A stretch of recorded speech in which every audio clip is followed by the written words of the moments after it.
In today's episode, the Fiat Argenta brochure.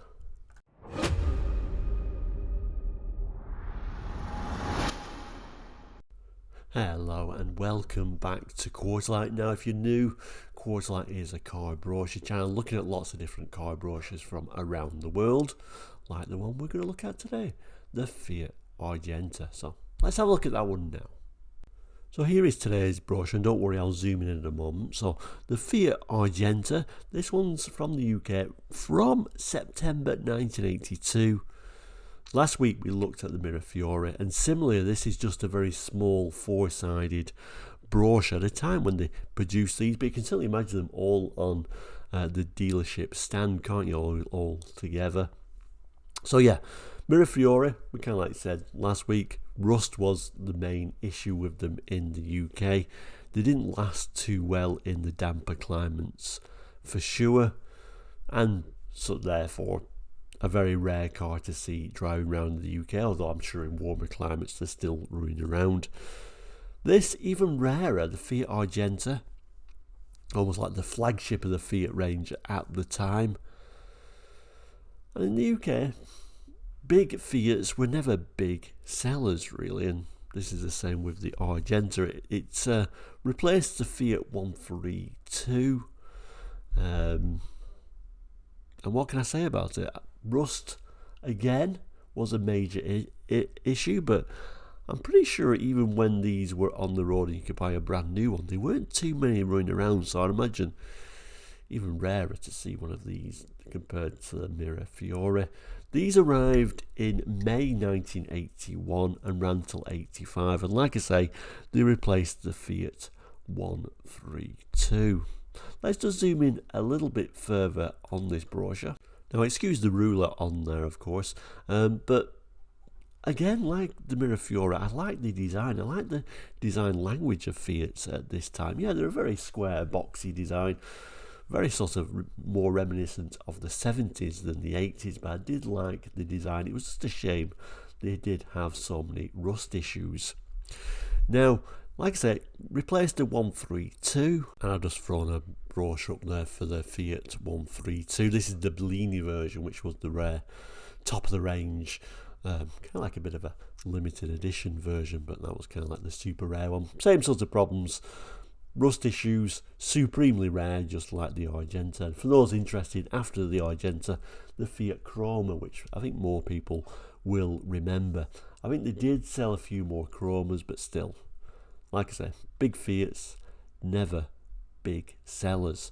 One of the interesting things though, if I just zoom in on these door handles, kind of like almost remind me of a Morris Marina, but still a nice door handle. But interestingly, those door handles were lifted from the 132. But if you notice on the 132, although they were the same handles, they were fitted the opposite way around. Which is strange, isn't it? I don't know why they decided to fit them the opposite way around, but I guess logically, fitting them the other way around, they actually made a little bit more sense. And there they are on the Argenta. So I don't know what the thoughts were about using the same handles and using them opposite way around. A little bit unusual, but I guess a fun fact. Anyway, we should open this brochure up. So when we open the brochure up, we get lots of little shots of the interior, mainly in these sections with a little bit of a text. So we'll certainly go through these pictures, look at the text, but obviously it's not a huge brochure, it's not going to be a big episode, but I think it's nice to slip these smaller episodes in at the moment because we're doing huge brochure ranges for Fords and Vauxhalls and they're big episodes, so I think it's nice to have some shorter episodes as well. So we'll start in the top left hand corner and work our way around. So a couple of images to start off with of the manual, gear lever and the auto, and it says to save you energy, electric front windows, and we can see where they're positioned. To save you fuel, even at high revs, a 5-speed gearbox, or there's the option of an automatic. And then we get this unusual thing. It says to ensure everything's in order, an illuminated check panel monitors vital functions including lights and fluid levels for oil, water and brakes.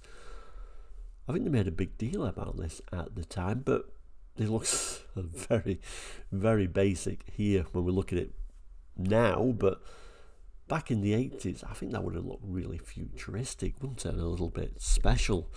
In fact, when we look at the dash on the next image, I think the dash as a whole looks quite futuristic, actually. Yes, it does look a little bit plasticky in a way Fiat did at this time, but nevertheless,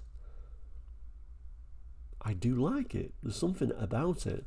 Unusual positions for everything. Rev counter, speedometer, and then all the gauges. Kind of like they split the pod in half there. And then these unusual buttons. Just looks so much different than what we used to. I kind of like forgot these dashboards were like this. And then at the far right there is that check panel. So very unusual layout. Text-wise, and it's very small writing, so unfortunately I'm going to have to move the camera along, but it says, the dashboard is housed in a padded surround to improve soundproofing, and its equipment includes a rev counter, oil pressure gauge, water temperature gauge, and an econometer to tell you just how wisely you're using your petrol. Then we look at the rear. I do like the two-tone with the lower dark body.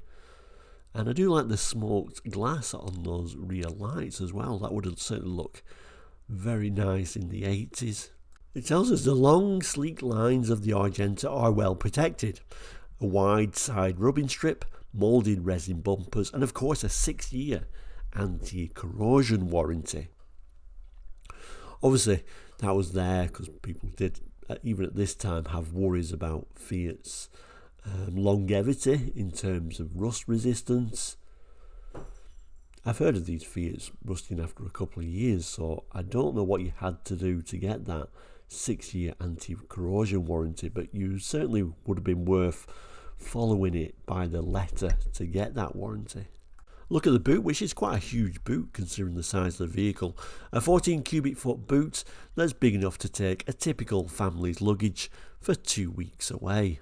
And then the interior, which certainly looks a well-equipped, well-thought-out interior for the time.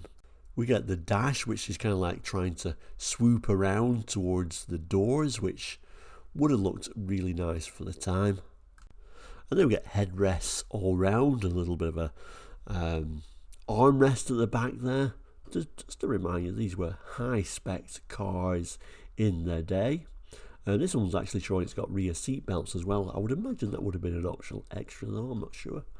But overall, a very nice interior. It tells us luxury is standard equipment on the Argenta. Every seat is trimmed by hand, finished in a striped wool velour, very nice, and so designed to give extra support without taking up extra space. Note head restraints, front and back, and a rear seat armrest. And then in brackets, the rear seat belts shown are not available in the UK. Okay, so that kind of like answers our question. Then it goes to the specifications, only showing one engine choice. There were different engines you could have actually with the Argenta, but maybe there was only one available for the UK. I'm not sure about that.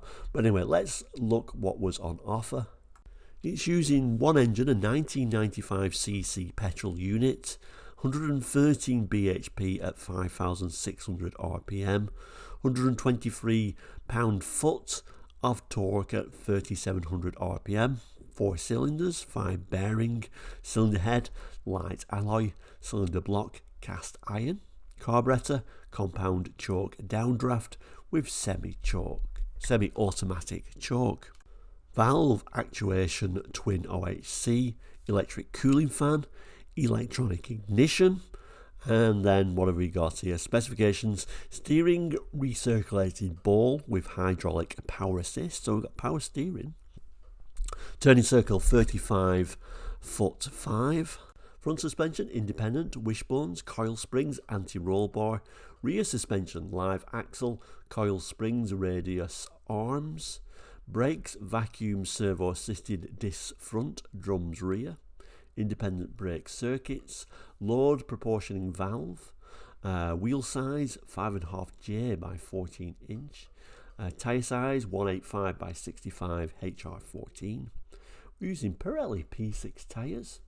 Tells you the final drive ratio, 5-speed gearbox of course.